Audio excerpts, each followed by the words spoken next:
So the person who's saying, wow, you had to use a photo of a black person in order to perpetuate this white savior bias in your own head, it's like, what the hell are you talking about? Who's actually seeing the color of skin? What is up? I am in the sauna right now in the morning. So this is gonna be a sauna session. It's 140 degrees in here. I don't know how long my phone is gonna do, so I'm gonna try and keep it short. But it felt appropriate because I got some heat.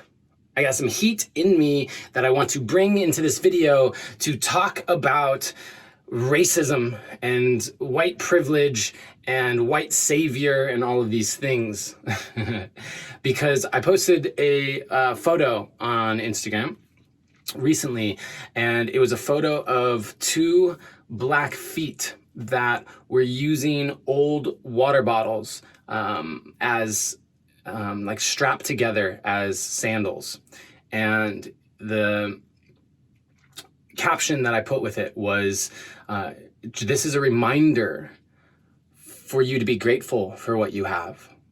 You know, there is a lot that is happening on this planet, and we can see something like that and realize, wow, we have shoes on our feet, we have a bed to sleep in, we have the opportunity to be grateful for a lot of different things in our lives. And while we can still have our own problems, right? We get called first world problems or whatever, and those problems aren't any less real in the sense of how they make us feel. We still can recognize that even if we're watching this right now, you have access to the internet. You probably have a cell phone or a computer, and there's so much to be grateful for. And someone in the comments, left a comment saying that by posting a photo of two black feet, that I was perpetuating this idea of the white savior and this narrative that black people need saving. And this person then went on 6-7 hours later and was saying how interesting that since I hadn't replied to their comment that I was ignoring them and I needed to check my white bias.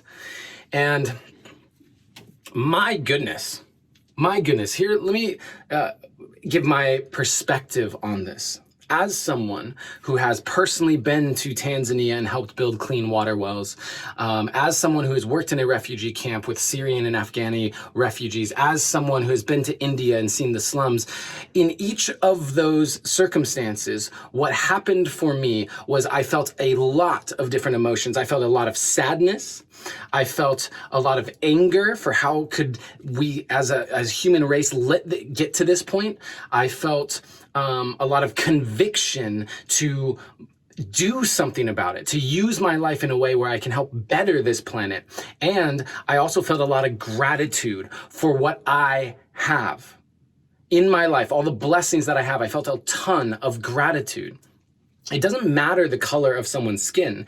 If you can see someone else and recognize that they are in a position that you don't envy, they are in a position where they have so much less than you have, it does not do any good at all for you to perpetuate a feeling of shame or guilt in any way. That energetic of shame and guilt is not a high frequency. It is not something that we get to take action out of, because if we take action out of shame, we are infusing our actions with that frequency, and it's not needed, it's not necessary, because simultaneously we can have, when we're in a space of gratitude, when our cups can come from that space of love and really, oh my gosh, I have so much, I want to spread this love, I want to give of myself, I want to continue to support and help those who may be in less fortunate situations. You can take the same action, but you can take it with a different energetic. And the thing is that who's actually seeing the color?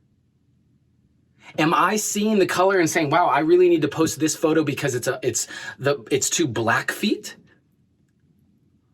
No, I'm posting this because I'm seeing a human being who is in a position that feels that arises all of this emotion and makes me realize how much I have, because I can go weeks feeling, woe is me, I'm such a victim, why is life so hard? And then I see something like that and I go, I have food in my refrigerator, I have a refrigerator, I have a roof over my head, I have clothing on my body. I don't care the color of the skin. So the person who's saying, wow, you had to use a photo of a black person in order to perpetuate this white savior bias in your own head, it's like, what the hell are you talking about? Who's actually seeing the color of skin? And if you see a photo like that and your first thought is actually, wow, I'm perpetuating the white savior mentality, then in my mind, what are you holding in your own head around race? When you see the photo and you see race. For those of you who are wanting to do more good on this planet, those of you who are wanting to help in whatever way you can, it's not about ignoring the fact that race exists. It's not about ignoring any of it. For those of you who are pretending that poverty doesn't exist, that's not helpful. For those of you who are pretending that race does not exist, that's not helpful. For those of you who are pretending that gender does not exist, for those of you who are pretending that hate crimes aren't a thing, that like, if you're pretending that these things are not happening and they are not a part of the human experience, that is not helpful. Accept the realities of what is going on this planet and find the space of love within yourself, so the actions that you can take to support the shift can come from that space of love, not guilt, not blame, not bullying, not fear. And the only way that we can do this is in recognizing, like, pay attention, by the way, because someone could have that perspective that I am perpetuating a white bias and a white savior narrative, sure. But notice that the follow-up was within 6 hours. They were following up with a comment saying, how interesting that Adam's responding to all the positive comments but ignoring mine. In 6 hours, which, by the way, I was asleep. Sorry if I don't respond to every comment within 6 hours of its posting, but notice the energetic of that, the energetic of, wow, I'm being ignored because I haven't been responded to in 6 hours, is a me mentality. And that is what is being projected in that white savior comment.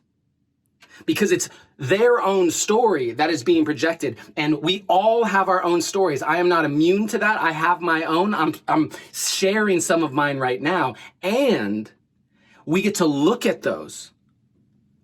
We get to pay attention to those. We get to acknowledge the truth of those so that we can have compassionate conversation. Thank you, by the way, for that comment that led to this video. I hope it's been helpful to some of you, and I hope it reminds you to stay in gratitude. Even the fact that I get comments like that shows me, wow, I have a platform. I have the internet. I'm creating impact. People are listening to what I have to say, even if they don't agree. Thank you, thank you, thank you. I will continue to do my best to live in my truth and spread it to the best of my ability so that you can take that, integrate it into your life, decide what's for you, and live in a space of more love and compassion. That is my goal. That is my hope. Thank you for being a part of this journey. I want to remind you that always, in all ways, you are seen, you are heard, and you are loved. Right now, take 3 deep breaths. Remember 3 things that you are grateful for.